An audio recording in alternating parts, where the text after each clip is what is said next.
Pwede ba ako makiupo? Pwede naman. Alam mo kasi miss, kaluluwas ko lang kanina sa Maynila.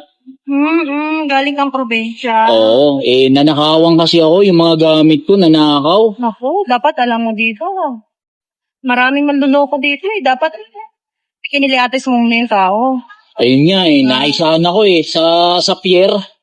Pagbaba ko, sinalisihan ako. Tapos itinakbo yung lahat ng gamit ko, miss.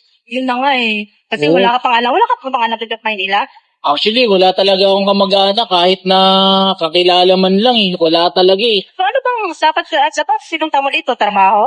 Oo, miss, trabaho sana. Andun din kasi sa gamit ko yung mga mga Requirements mo.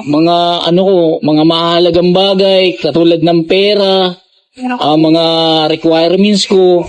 Kaya hindi ko talaga alam, miss, kung saan ako lulugar Oo, ang hirap pala rito sa Maynila. Dapat talaga, matulis ka din talaga dito eh. Marami talagang manluloko dito.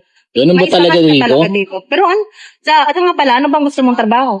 Kahit siguro, miss, kahit anong papasukin ko talaga ngayon. Kasi wala talaga ako, miss. Alam mo, sa totoo lang, hindi ko alam kung saan ako makikitulog ngayon Kung gusto mo naman, papasok kita dun sa prep ko. Total, maganda naman yung katawan. Talaga, miss, tutulungan mo ako? May magandang trabaho doon. Pero kung kaya, Hindi kasi talagang, alam mo yun, walang-wala talaga ako ngayon. Ayun nga natutuwa nga ako dun sa sinasabi mo na tutulungan mo ako. tulad Malaking sa akin. bagay sa akin yun.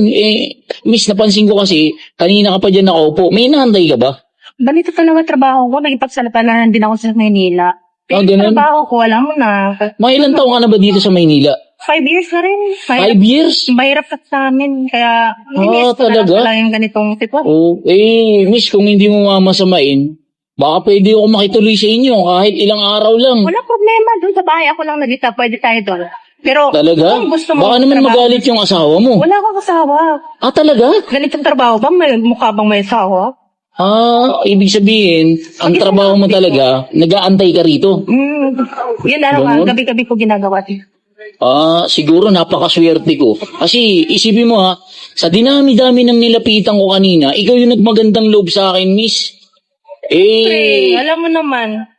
Yung trabaho ba na iaalok mo sa akin, maganda ba kitaan doon? Kasi kailangan ko talaga ng pera ngayon Malaki kitaan doon pag magaling ka. Talaga? Gagalingan ko lang? Dapat galingan mo.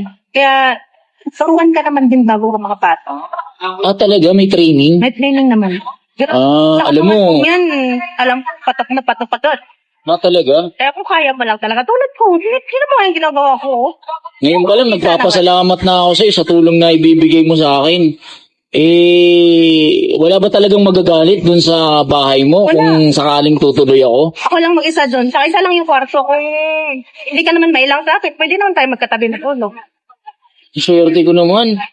Walang problema yun sa akin. Alam mo, natutuwa ako na ikaw yung nakilala ko. Siguro, sa ngayon, talagang hindi ko hihindihan yung offer mo na tulungan mo ako. Para sa ganun, makapasok ako ng trabaho. Salamat Ay, dapat marunong kang tumulong sa kapwa. Malayo ba dito yung bahay mo? Lalakarin lang natin dyan sa loob.